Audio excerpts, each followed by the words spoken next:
Kita mulai saja ya. Bil ya, masukkan bilangan ya. Bilangan kita masukkan huruf besar ya. Bilangan sama dengan ya integer ya. Input masukkan bilangan ya. Kita lihat di sini kita masukkan bilangan, kasih ya, bilangan. Nah, ini kita lihat dulu ya, jangan sampai salah. Oh, inputnya nih kurang tanda kurung. Oke, salah. Assalamualaikum warahmatullahi wabarakatuh. Jumpa kembali di channel RDS Education. Tapi kali ini pembahasan mengenai pengembangan Persidikut struktur kontrol pemilihan dengan implementasi coding program Python pada mata kuliah metode perancangan program chapter keempat. Di dalam video pembelajaran ini pembahasan meliputi satu, yaitu mengenai ya struktur kontrol pemilihan ya. Kedua, Persidikut struktur kontrol pemilihan. Ketiga, desk checking struktur kontrol pemilihan. Keempat, contoh algoritma dan Persidikut. Dan yang kelima saya tambahkan adalah instruksi coding program Python ya. Nah, sebelum saya lanjutkan, jangan lupa untuk selalu memberikan subscribe, like, dan notice bellnya agar Anda mendapatkan update video terbaru saya ya. Jangan lupa, karena subscribe itu gratis dan bisa membantu ya channel RDS untuk menambahkan subscribe-nya ya. Oke, sebelum saya lanjutkan, terima kasih ya atas perhatiannya ya, terutama untuk mahasiswa saya dan kalangan umum. Baik, saya lanjutkan materi berikutnya. Baik, saya mulai ya. Struktur kontrol pemilihan ya. Struktur kontrol pemilihan dalam Persidikut digunakan untuk menggambarkan ya. Di sini contohnya adalah pilihan antara dua atau lebih tindakan. Tergantung pada apakah kondisi yang diberikan. Contohnya nih ya. Jika jumlah orang lebih besar dari 10, tindakannya pintu dibuka. Jika tidak, dibatalkan karena kurang peminatnya.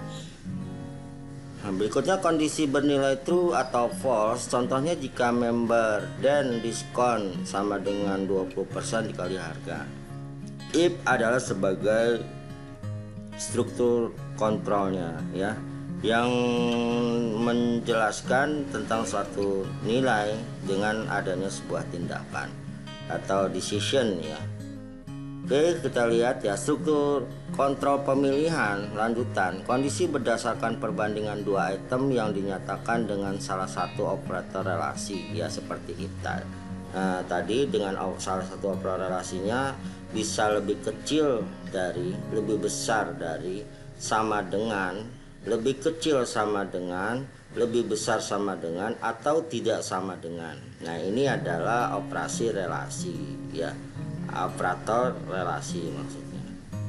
Selanjutnya ya, struktur kontrol pemilihan. Ada beberapa variasi dari struktur kontrol selection pemilihan. Ada simple selection, ada combine multiple selection, ada nested selection, yaitu linear nested if statement, non-linear if statement, dan perintah case. Nah, di dalam video pembelajaran nanti saya akan menjelaskan ya contoh kasusnya dengan coding program Python lengkap ya, sehingga Anda bisa paham ya mengenai ya struktur kontrol pilihan ini ya.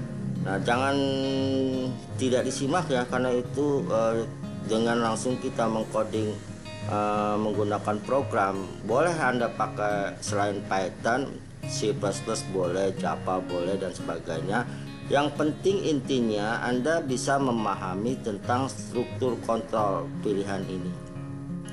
Jadi kalau kita ingin membuat program yang baik dan benar ya, sebagai seorang calon programmer atau menjadi programmer, yang namanya kontrol pilihan ini ya apakah akan digunakan terus ya, tergantung nanti kasusnya, apakah kita pakai simple selection cukup, apakah pakai combine multiple selection cukup, ataukah pakai nested selection, ataukah pakai perintah cache. Itu tergantung dari kita pada saat menjawab ya permasalahan ya, masukannya kita proses menjadi output ya.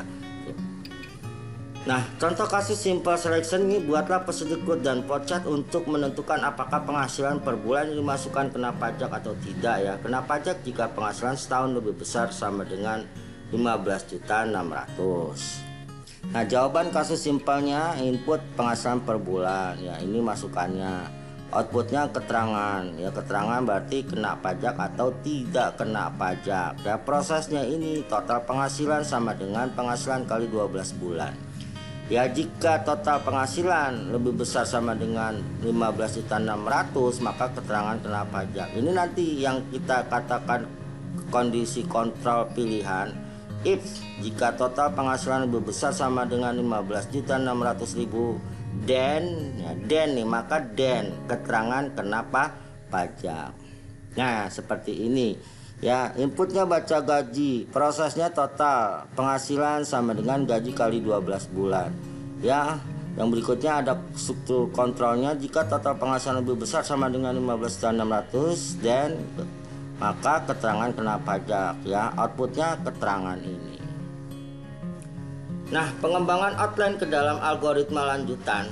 Nah, di sini dalam algoritmanya ya, program kena pajak menentukan kena pajak atau tidak apabila input data tersebut diberikan deklarasinya string keterangan long gaji ya, karena gaji tipe datanya mungkin lebih banyak ya, lebih besar, maka kita pakai tipenya long ya. Deskripsi baca gaji, total penghasilan sama dengan gaji kali 12. Jika total penghasilan lebih besar sama dengan 15.600.000, tindakannya keterangan kena pajak. Jika keterangan sama dengan tidak kena pajak, cetak keterangan and if. Nah, pemeriksaan algoritmanya kita pakai test plan ya. Input datanya gaji, data pertama, data kedua ya. Outputnya keterangan data pertama tidak kena pajak, data kena pajak. Tabel dash-checknya ya, data 1, data 2 gajinya 900.000, data 2 3.500.000. Keterangannya tidak kena pajak, ini kena pajak. Nah, itu aja contoh daripada bentuk simple selection ya. Dan kelanjutannya saya akan membahas ya mengenai instruksi dari simple selection, combine, nested selection sampai perintah cache dengan menggunakan instruksi program Python ya. Silakan disimak ya codingan perintah saya dan diperhatikan langkah-langkahnya agar Anda mahir ya di dalam pemrograman ya, karena jurusan Anda ya baik yang sistem informasi, teknik informatika ya maupun apalagi teknik komputer juga perlu ya. Nah, silahkan disimak ya codingan instruksi program Python saya.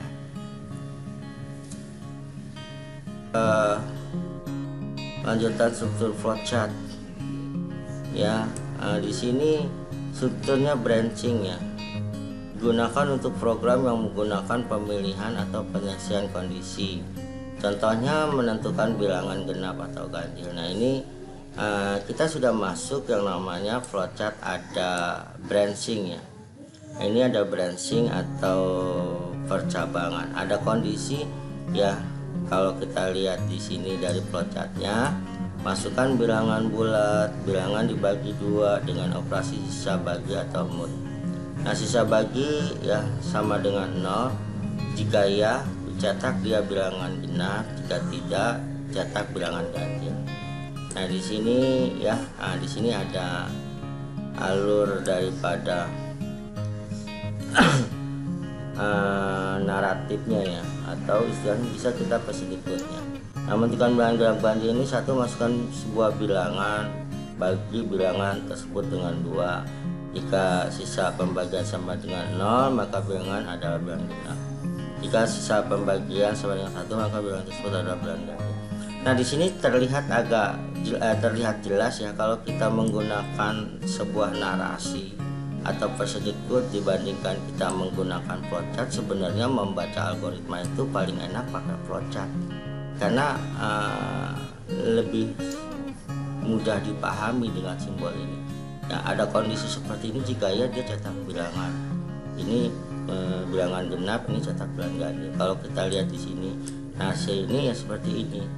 View-nya itu kalau flowchart itu gampang dipahami gitu ya. Maksud saya itu. Nah, jadi yang contoh kedua ini bisa saya tuliskan kembali ya, instruksi daripada programnya ya. Ini pertama masukkan bilangan. Nah, kita programnya ini program menentukan ya,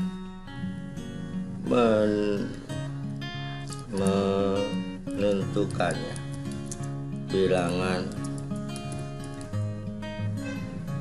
bilangan ganjil ya atau genap. Oke. Nah, kita mulai saja ya. Bil ya, masukkan bilangan ya, bilangan kita masukkan huruf besar ya. Bilangan sama dengan ya integer ya, input masukkan bilangan ya. Kita lihat di sini kita masukkan bilangan, kasih ya, bilangan. Nah, ini kita lihat dulu ya, jangan sampai salah. Oh, inputnya nih kurang tanda kurung. Oke, salah itu kita lanjutkan. Sudah ya perintah pertama. Perintah kedua, bagi bilangan tersebut dengan 2 ya. Nah, kita bisa pakai if ya, if ya. Jika bilangan bagi bilangan dengan 2 ya, jadi jika bilangan mod ya sama mod 2 sama dengan 0. Nah, ini perintahnya berarti if bil ya. Nah, ini kita pakai tanda persen ya, kita sama persen 2 ya, terus sama dengan 2 kali ya 0 ya, berikutnya titik 2. Nah, kita cetak ya, jika benar ya, jika iya maka yang kita cetak adalah ya, ini harus pakai tanda string persen D ya, jangan lupa ya, merupakan bilangan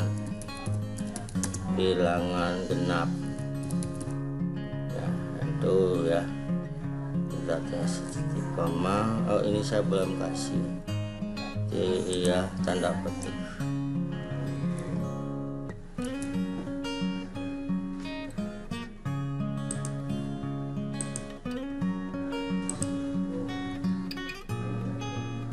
Bilangan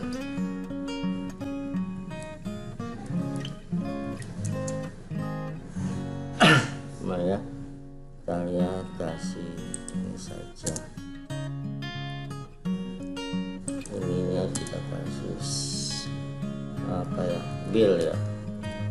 Oke. Kita lanjut di sini ya.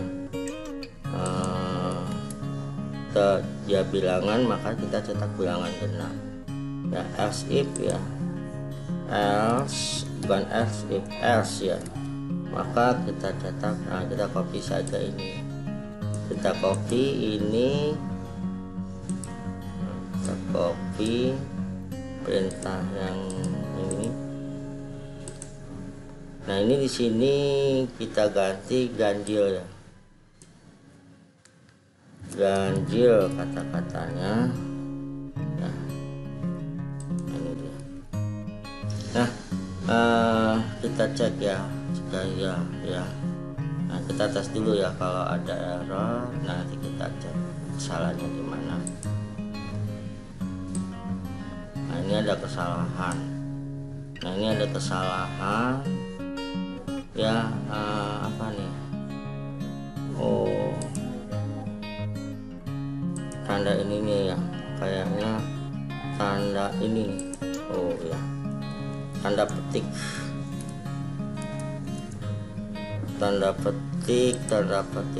juga salah ini ya kayaknya. Oke, kayaknya ini saja. Oke, kita tes lagi running. Nah, masukkan bilangan ya, masukkan bilangan misalnya berapa ya, 5 ya, masukkan bilangan. Masih ada yang salah ya, masih ada yang salah. If bill ya, kita lihat if bill.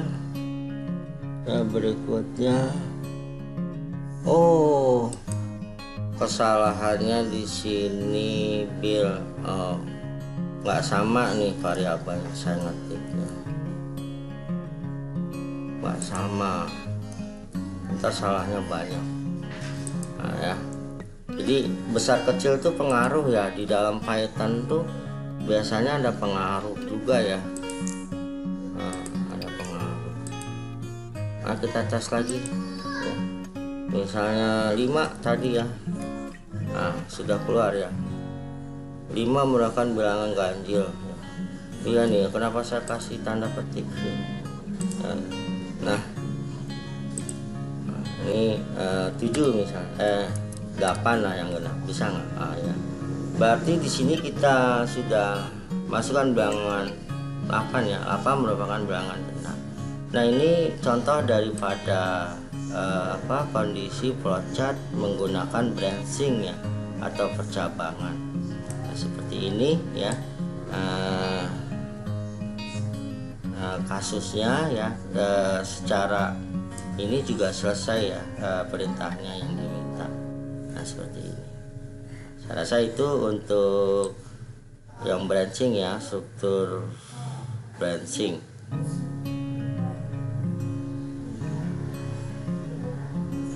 Ya, oke ya, ini kita udah ada jawabannya. Baik, yang ketiga ya, struktur looping ya, digunakan untuk program yang instruksinya akan dieksekusi berulang-ulang. Nah di dalam struktur looping ini kita bisa menggunakan beberapa kondisi ya. Yang pertama while ya, while do ya, kalau biasanya kalau kita sebutnya while do ya di Pascal atau C++ ya. Dan yang kedua pakai for ya, bisa kita menggunakan for. Atau yang ketiga tuh biasanya ada repeat until ya. Nah looping ini strukturnya itu while, for, dan repeat until itu mempunyai perbedaan di dalam pembacaan perulangan. Seperti while itu kondisinya dia adalah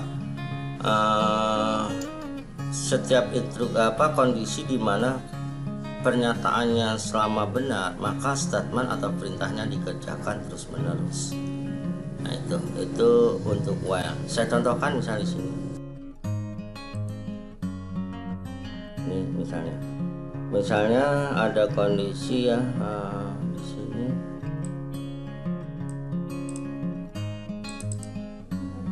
Misalnya while ya, while 1 lebih kecil dari 5 misalnya, kita gedekan ini. Misalnya di sini kita akan melakukan tampilkan bilangan pertama ya, sini ya, misalnya tampilkan nilai, jangan ini ya, jangan 1 ya, yang enak tuh i, kasih variabel aja. Nah tambahkan nilainya ini misalnya. Nah ini kalau kita pakai flowchart ya, pakai flowchart.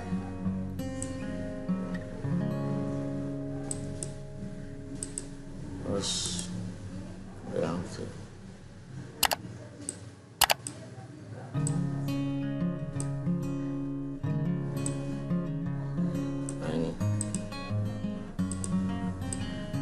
ini misalnya while i lebih kecil sama dengan 5 tampilkan nilai gitu ya.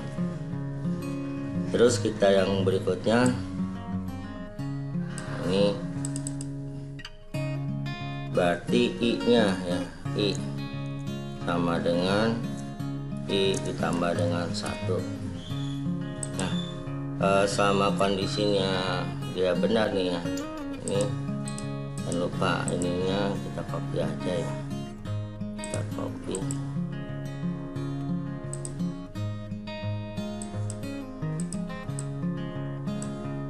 Terus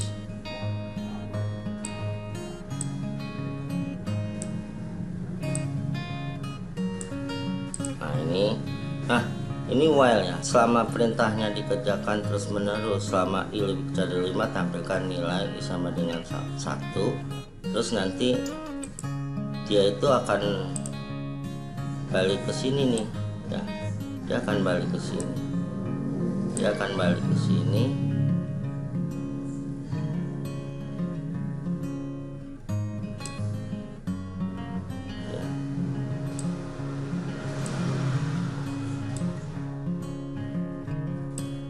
Gimana ya,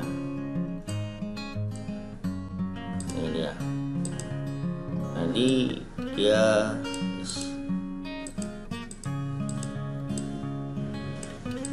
ini di sini while itu kondisinya apabila i ya lebih kecil 5 atau kondisinya dia selama benar, maka statement ini dia akan menjalankan instruksi ini, tampilkan nilai i ya, terus i sama dengan i plus 1. Nah apabila dia kondisinya i nya sudah tidak lebih besar dari 5 lebih kecil dari 5, kalau sudah tidak maka dia akan keluar dari perintah ini while. Nah ada lagi kalau for tuh dia for itu bisa ya, kalau for. Coba kalau yang repeat until ya. Kalau repeat until nih kondisinya tuh di sini ya, di sini. Dia tuh pertama proses dulu ya, dia proses dulu di sini. Misalnya kita lihat ya i, ya i sama dengan i plus 1 gitu ya. Berikutnya sama aja ya, ini tampilkan. Nah di sini dia tuh ada perintah repeat ya, i sama dengan i plus 1 ya. Berikutnya tampilkan i ya, tampilkan i. Di sini adalah repeat ya, untilnya itu hingga ya, untilnya itu ya dimana nilai i lebih kecil dari 5.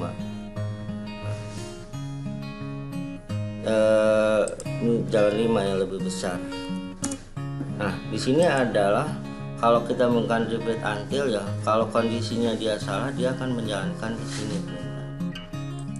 Kita copy dulu. Nah ini kalau kita pakai flowchart.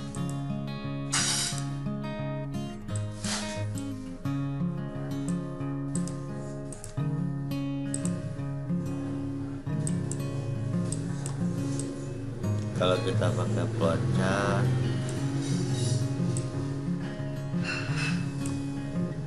nah, berikutnya paste dulu ya.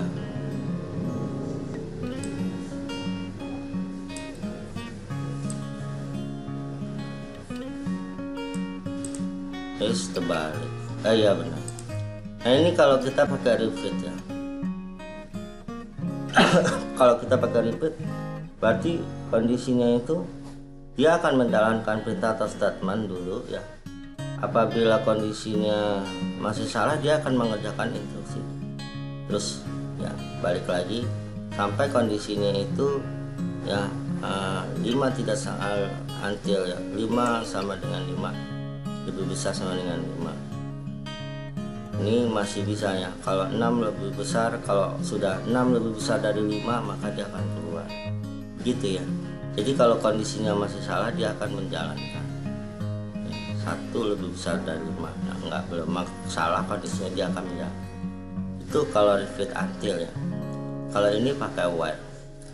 Nah, kalau kondisi for itu sebenarnya ya bisa kondisi mau dia itu kondisinya for menyatakan for i sama dengan tu 5, nyetak tampilkan nilai ya, terus balik lagi ke sini i sama dengan i plus 1, dia itu bisa ya kondisinya for di atas maupun kondisi for-nya di bawah ya, kondisinya di bawah. Nah, itu kalau for beda enaknya. Nah, kalau di Python nih ya biasanya untuk mengganti repeat until kita nggak perlu pakai repeat until ya, kita cukup pakai for saja juga sudah bisa. Jadi perintah instruksi yang kita kerjakan statement berikutnya for ya, selama for-nya i1 itu berapa misalnya 5, maka dia akan mengalami looping sebanyak 5 kali. Nah, itu bedanya ya. Nah, Anda harus paham ya, gitu ya. Nah, kita lanjutkan di sini ya. Ini kondisinya looping ya.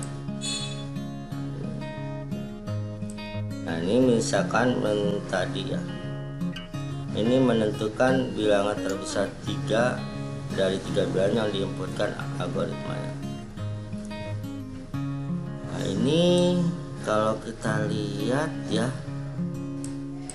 ini ya kasusnya ini tadi ya, ini menentukan bilangan terbesar dari 3 bilangan diinputkan algoritma, masukkan bilangan pertama, masukkan bilangan kedua, masukkan bilangan ketiga. Jika B1 lebih besar B2 dan B1 lebih besar dari B3, maka cetak bilangan pertama adalah bilangan terbesar. Jika B2 lebih besar B1 dan B2 lebih besar B3, maka cetak bilangan kedua adalah bilangan terbesar. Cetak bilangan ketiga adalah bilangan terbesar. Nah, ini kalau flowchartnya ya, kita bisa lihat flowchartnya ini. Nah, kalau flowchartnya ini untuk looping nggak pas ya, karena dia percabangan ya. Nah, kita pakai if biasanya, ini nggak, jangan, kalau kita pakai looping nggak cocok ya. Mau pakai for, mau pakai while ya, itu nggak pas ya untuk flowchart ini. Nah, ini mungkin salah saya penempatan nih, ini sun bikin slide-nya, tapi nggak apa-apa, kita selesaikan saja ya. Flowchart ini contoh pakai if-nya. Nah, if-nya ini nih, if-nya bukan if tunggal lagi ya, udah if, istilahnya if majemuk ya. Kita bisa lihat.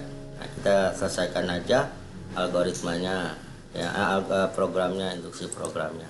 Kita kan adalah menentukan bilangan terbesar ya dari 3 bilangan. Oke, menentukan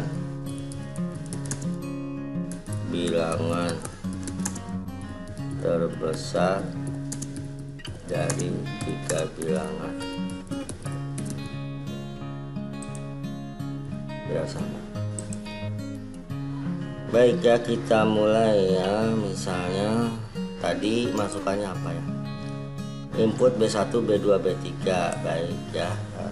Saya gedekan dulu ya biar lebih jelas. Nah, ini yaitu kita masukkan harga B1 ya, yaitu B1 ya, B1 benar ya, B1 sama dengan integer ya, input ya, input misal input, berikutnya ini kita masukkan bilangan pertama ya, bilangan pertama ya, kita bisa lihat di sini ya, masukkan bilangan pertama, input bilangan pertama, input bilangan kedua. Nah, kita copy aja ya, kita copy biar nggak terlalu banyak ketiknya. Nah ini kita ganti B2 ya, bilangan kedua. Kita lanjutkan, ini kita copy lagi ya, bilangan ketiga, bill, nah, pakai bill, nggak usah ya, B1, B2, B3. Nah ini bilangan ketiga. Oke, kita lanjutkan ya. Nah karena dia kondisinya di sini adalah if ya, jika B1 lebih besar B2 dan B1 lebih besar B3 gitu ya. Oke. If ya B1 ya lebih besar B2, B1 lebih besar B2 ya, N ya, B1 lebih besar dari B3 gitu ya. Kita lihat. Nah di sini print ya, kita print ya adalah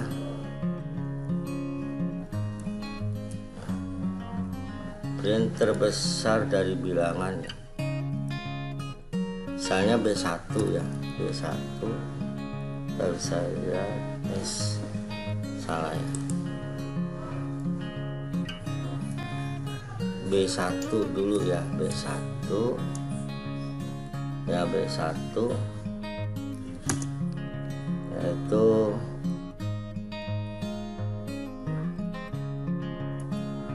apa tuh, terbesar dari 3 bilangan yang diberikan, terbesar dari 3 bilangan yang diinputkan ya, yang diinputkan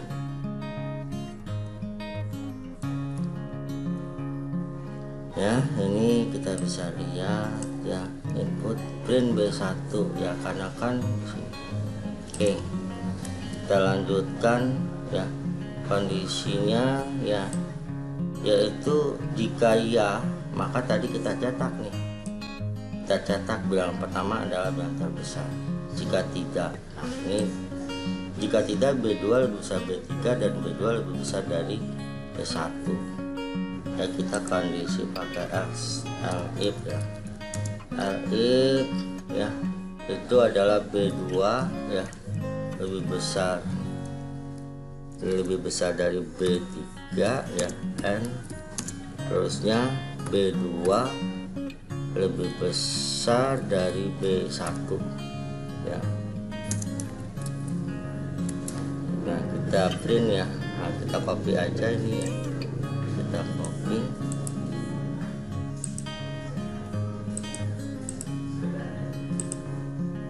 print B1 ya, berarti ini B2 ya, B2 variabelnya B2. Oke, kita kan, nah, ini kondisinya di sini ya, cetak jika tidak bilangan ketiga adalah bilangan terbesar. Nah ini kita langsung aja else ya, else ya, dimana langsung cetak aja ya. Nah ini memang cocoknya pakai if ya, kalau looping dia nggak looping, ini sebenarnya tidak looping. Oke, kita ya cek dulu ya, cek dulu. Oke lah, ngeceknya sekalian aja, nanti kalau ada error pada saat running baru kita sama-sama betulin sekalian ya. Jadi belajar jangan takut salah, error ya pasti ada. Tuh kan ya, apa nih, jika B1 lebih besar B2, NO ANF, saya ngetiknya mana ANF. Oh ini dia, biasa nih salah ini. Kita lanjutkan. Sudah benar ya. bilangan pertama ya, misalnya berapa, 6 ya. Bilangan kedua 8, bilangan ketiga 3 ya. Nah, 8 terbesar dari 3 bilangan yang diinputkan ya. Jadi seperti ini ya, ini program ya, instruksi program Python untuk menjawab flowchart ya, flowchart mulai input B1 B2 ya. Ini urutannya sama ya. Nah tadi lagi ya, kita bisa menggunakan tabel proses sebenarnya untuk kondisi seperti branching atau kondisi looping ya. Kalau pakai tabel proses berarti kolom pertama, kedua, ketiga, ini kolom keempat nih. B1 jika B1 lulusan B2, B1 lulusan B3 ini tuh. Jika ya maka cetak. Nah itu kolom keempat, ini kolom kelima, keenam, ketujuh. Nah gitu ya, nanti dicek aja. Nah itu bisa pakai tabel proses ya, tapi kita langsung aja pakai instruksi ya di sini. Nah ini ya kita sudah ngikutin. Oke, itu untuk looping ya. Nah, jadi contoh-contoh 3 jenis struktur daripada flowchart sudah saya bahas ya. Ada sequence, yang kedua branching, nah yang ketiga loopingnya belum ya. Nah, mudah-mudahan latihan soalnya ada branchingnya ya. Branchingnya ada looping. Kita bisa lihat nah ini di sini dia tuh pakai apa nih? Ini pakai looping nih. Ya kita pakai looping tuh. Yang ketiga tuh kita pakai looping ya. Kita pakai looping. Nah ini nih, build sama dengan ya 1 gitu ya. Terus kita bisa lihat build sama dengan 1, build lebih kecil daripada 10 gitu ya. Ya, terus berikutnya lagi tuh build tidak sama dengan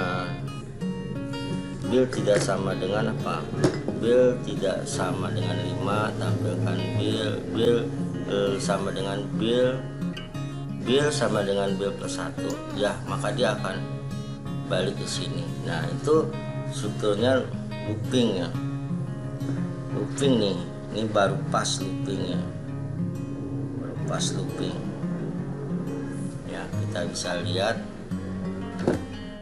Nah ini kita pakai kondisi while saja nih ya, pas pakai while, pakai for juga bisa ya. Nah, ini nilai cetak ya, mencetak bilangan ya. Oke, kita jalankan aja ya, mencetak bilangan aja lah nama ininya, programnya. Nah kita baca dulu ya di sini, build sama dengan 1 ya, build sama dengan 1 ya. Terus build lebih kecil dari 10 ya. Nah, kita kasih while build ya lebih kecil dari 10 ya, dan n ya, ini ada jika ya langsung n aja ya, n ya kondisinya.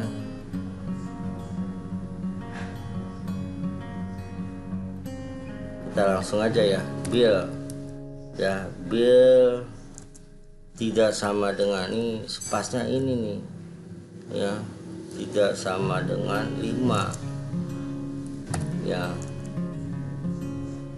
kedua. Nah itu tampilkan build ya, langsung aja lah tampilkan build ya.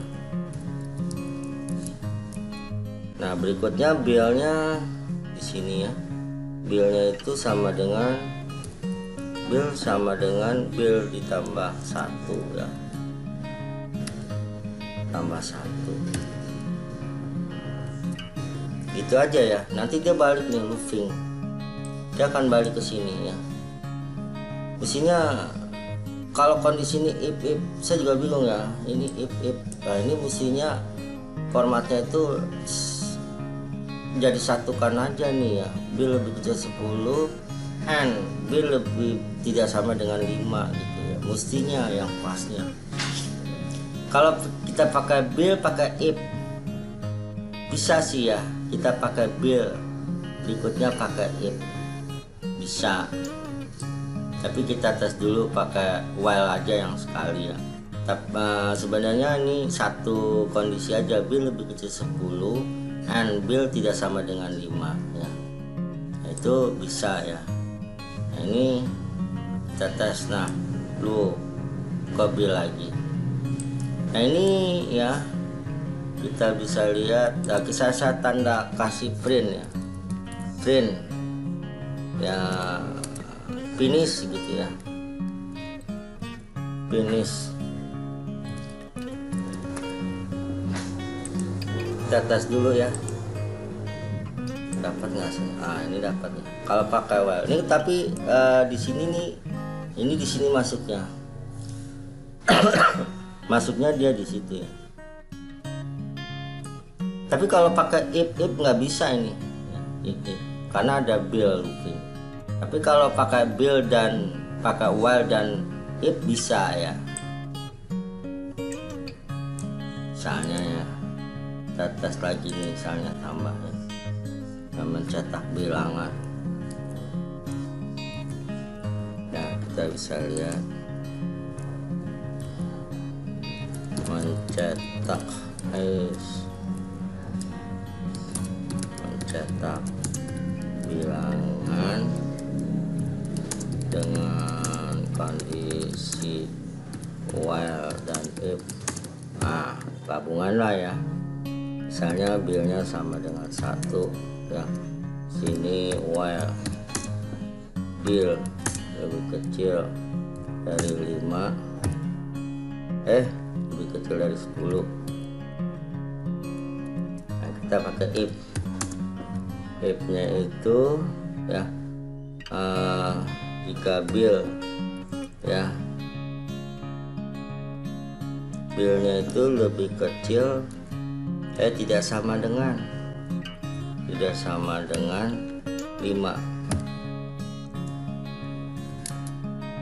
maka print bill ya, print bill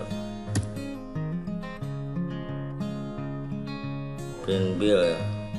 Oke ya, kita billnya sama dengan tidak, billnya ditambah ya, ditambah dengan 1. Saya kasih print di sini ya buat finish. Ini juga bisa gini. Dan kalau ini sesuai dengan flowchart ya, saya dengan flowchart. Oh, finish. Tetes ya, sedang error nggak? Ya. Nah, sama juga ya. Ya, jadi ini sebenarnya flowchartnya gabungan ya. Nah, kalau yang ini bill lebih kecil dari 10, bill tidak sama dengan 5. Nah, ini sesuai yang ini nih. Kita gunakan aja while bill lebih kecil 10, jika bill ya tidak sama dengan 5, print bill. Ya, kita lanjut ya, latihan 2 ya. Ya, ini berapakah nilai yang tercetak pada flowchart ini ya. Di sini mulai n sama dengan 5, n lebih besar dari 0. Gaya cetak n sama dengan n plus 1. Jika tidak, dia keluar. Nah, sebenarnya ini adalah proses looping ya. Kalau kita pakai if nggak pas ya, pakai looping ya. Nah, pakai while dulu ya misalnya. Ini mencetak program, mencetak nilai nilai Nah, kita masukin aja karena n nya sama dengan n nya ya, n sama dengan 5. terus while n yang lebih besar daripada 0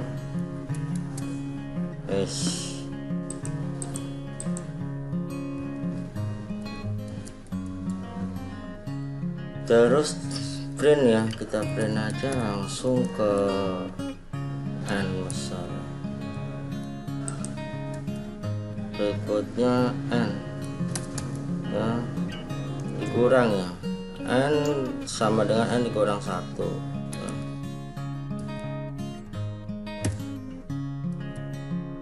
Nah, itu ya. Nah, kita kasih saya perintah ini aja ya, finish sini biar selesai. Nah, ini sesuai dengan algoritmanya kita cetak ya. Nah, ini ada error,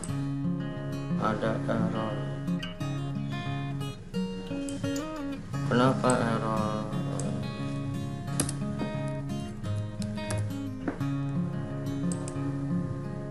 Ya gitu ya, saya rasa sudah finish biar enak. Nah, ini latihan kedua. Baik, kita lanjutkan ya latihan ketiga. Di sini algoritmanya mulai masukkan bilangan, cek bil mod 2 sama dengan 0, maksudnya bilangan dibagi 2 sisa 0. Jika ya kondisi benar itu tampilkan output bilangan genap, jika tidak kondisi bernilai false tampilkan output bilangan ganjil. Selesai ya.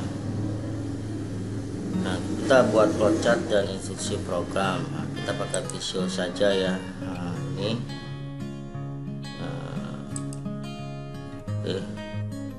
kita terminal dulu ya, ini terminal, kita start mulai boleh ya, start.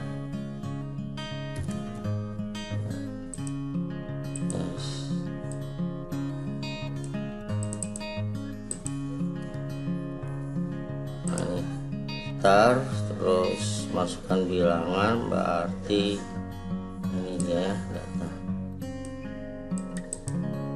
masukkan bilangan,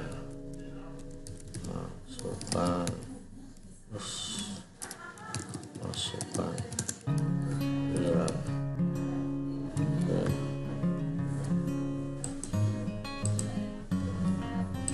Oke.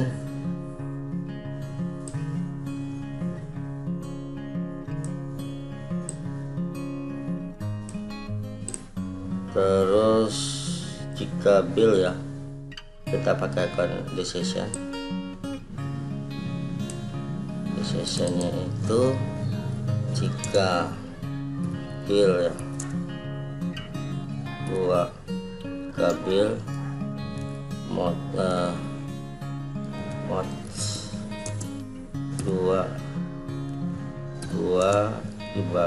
dibagi 2 sisanya 0 gitu ya kira-kira. Nah, ini kita copy.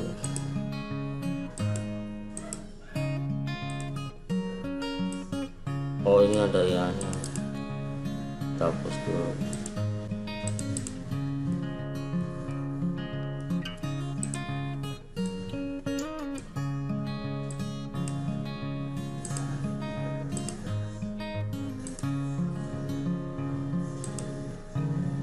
Oh, ini kita copy lagi deh.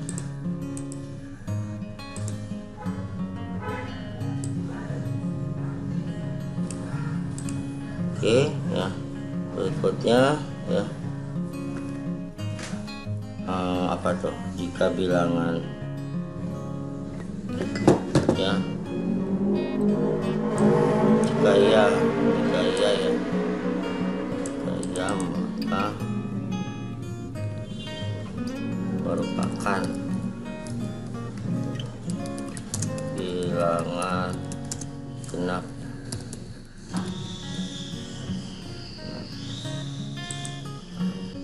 Jika tidak, kita copy aja, paste gitu ya. Nah, ini kita ambil dulu ininya.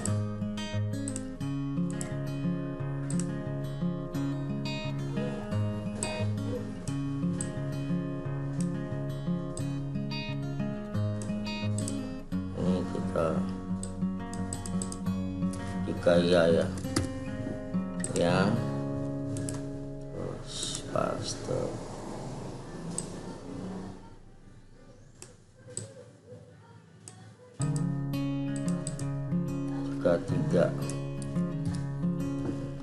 Jika tidak dia merupakan bilangan apa tuh, ganjil ya. Ini kita ganti ganjil. Ini kalau kita pakai PC itu untuk menggambar flowchart tidak sulit ya, simpel. Nah, ini tinggal kita tarik aja terminal.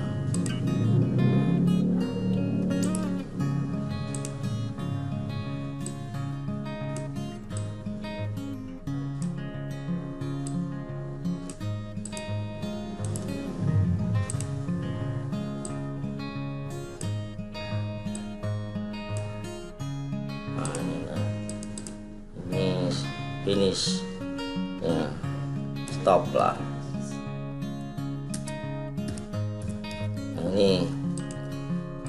Nah ini kalau kita pakai Visio yang sebuah software untuk menggambarkan flowchart, ini tidak sulit ya, gampang juga. Nanti kalau Anda mau pakai ya tinggal download Visionya di Microsoft ya.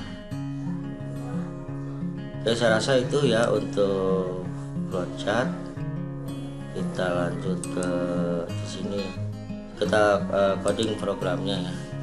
Biasanya mulai ya. Ini build list huruf kecil saja yang sama dengan integer ya. Import itu masukkan bilangan,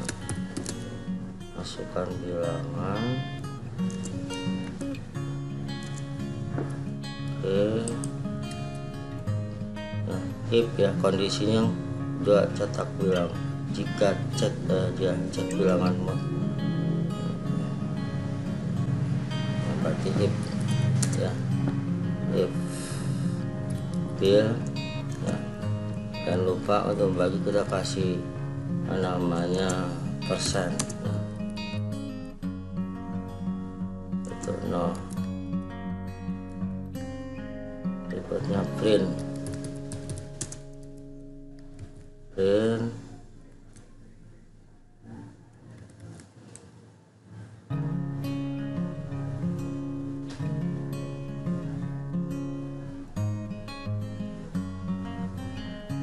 kita print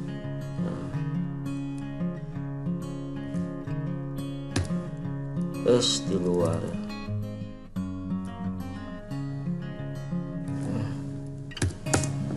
Itu merupakan bilangan genap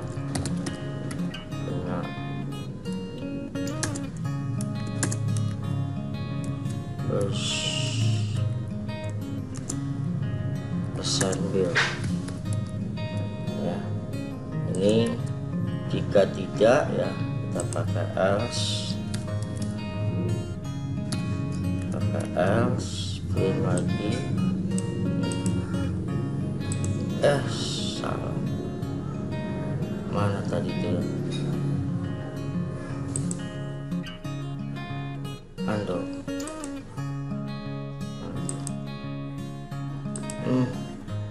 keburu-buru ya udah, kita ketik lagi, keburu-buru mau copy malah print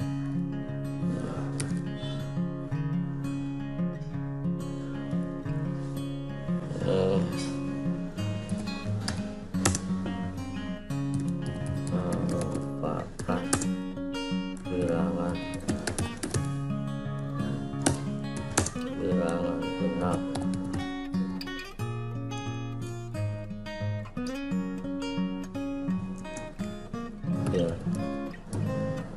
copy.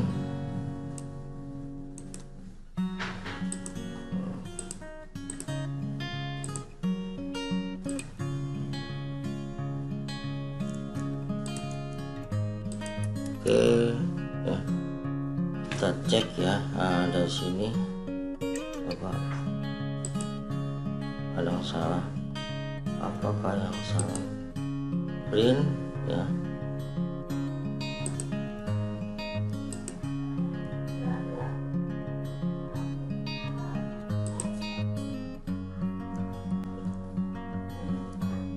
oh tanda kutip ya. Oke, kita lanjutkan. Masih ada yang salah ya, kita lihat.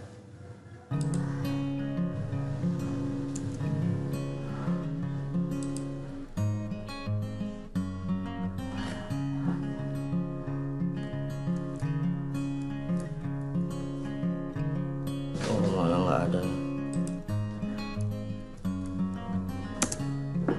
Oke, kita lihat ya. Ini tadi biar ya, ini sudah.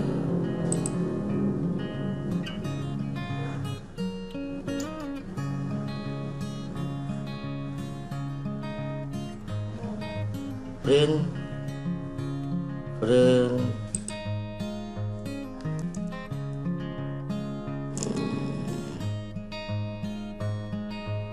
oh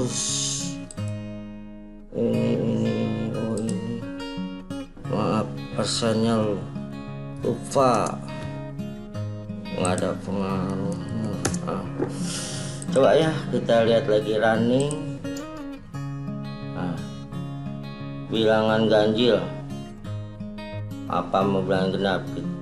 Oh ini genap 7 deh, bilangan 8 loh. Tapi sininya nih ya, kita ganti dulu. Tadi ganjil nih, ini bulan 1 nih. Ganjil. Kita ulang lagi ya. Tadi kan genap udah nih. Ganjil misalnya 5. Nah, udah ya.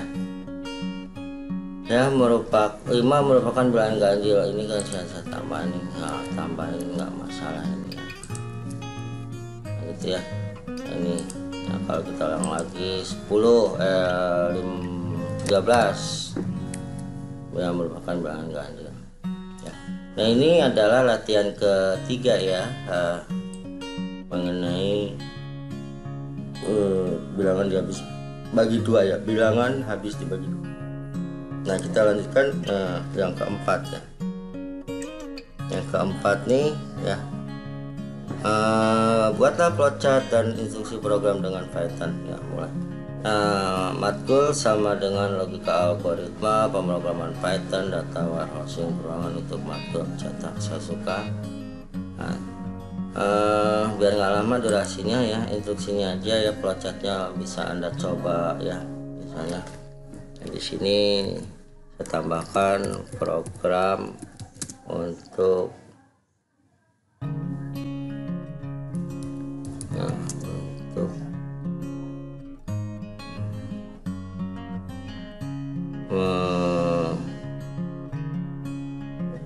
program untuk menyukai mata kuliah.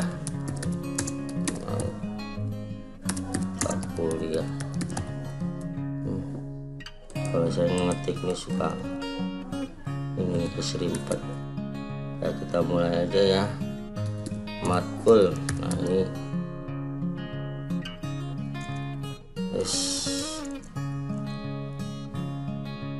ini kita pakai tanda kurung, yaitu pertama logika ya, logika algoritma. Kita siapkan ya, ininya menampung data karakter logika algoritma. Berikutnya pemrograman Python ya. Berikutnya apa lagi, ini data warehousing ya, data warehousing. Oke Nah, ini saya lanjutkan ya menggunakan for aja nih ya, karena ada peruangan untuk matkul ya. Saya gunakan for. Ya, lanjutkan aja for ya. For-nya itu for i ya. For i in range ya, karena ini range hanya untuk karakter ya. Pakai len panjang karakternya ada ya, 9 len. Berikutnya baru matkul ya, matkul karena variabelnya matkul ya. Berikutnya print ya, kita langsung print saja ya.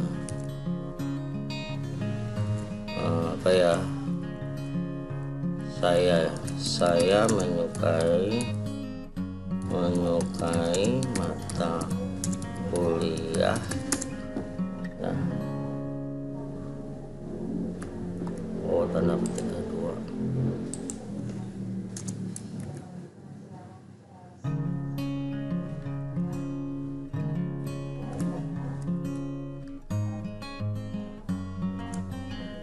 Matkul ya, for i ya, for i kan.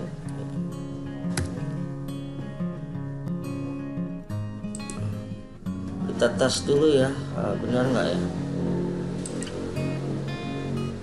Syntax error, dimana kah errornya? Print ya. Saya menyukai mata kuliah. Koma. Ada yang ketinggalan matkulnya ya, matkul.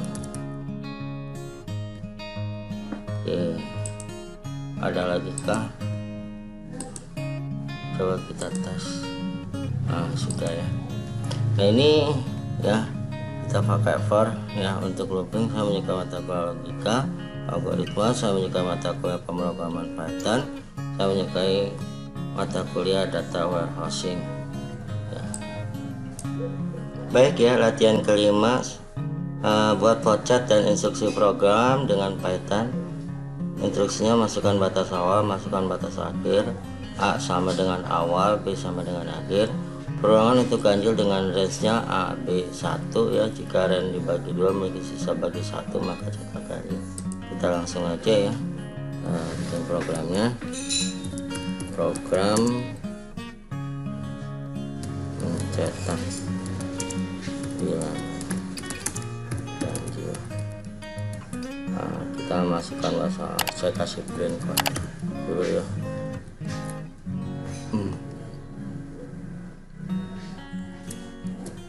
Berikutnya print, masukkan batas awal,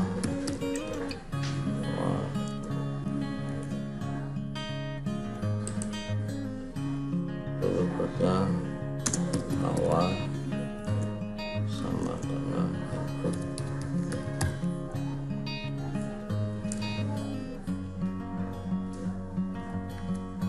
Terus saya print lagi,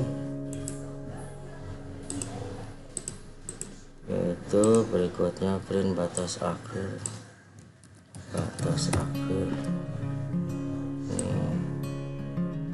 Akhir ya. Terus A sama dengan awal, B sama dengan akhir. Kita lihat for ganjil apa tuh range ya, range-nya yaitu A B 1 ya. Nah, di sini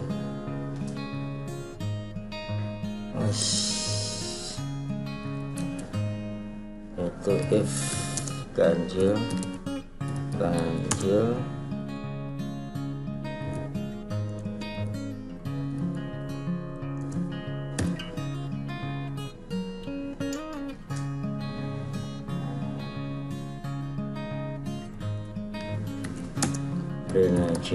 print ganjil.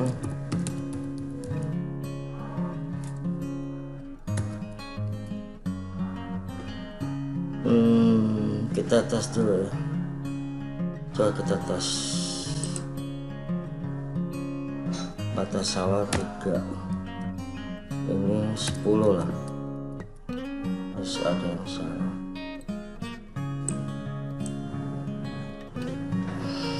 Per ganjil ya.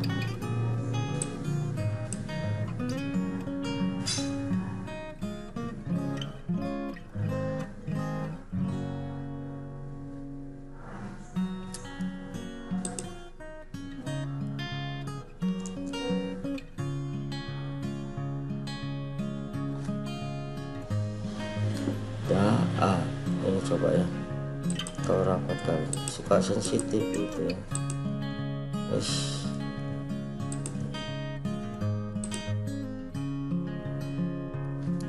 Tiga 10 masih salah. Per ganjil in range ya, range nya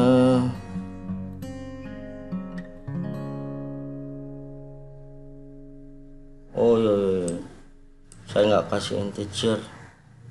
Waduh, integer dulu, pantas dia nggak mau.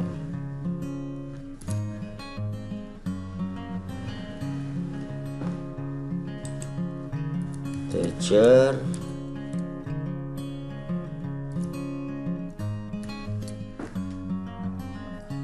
kita coba lagi ya, harusnya nih ya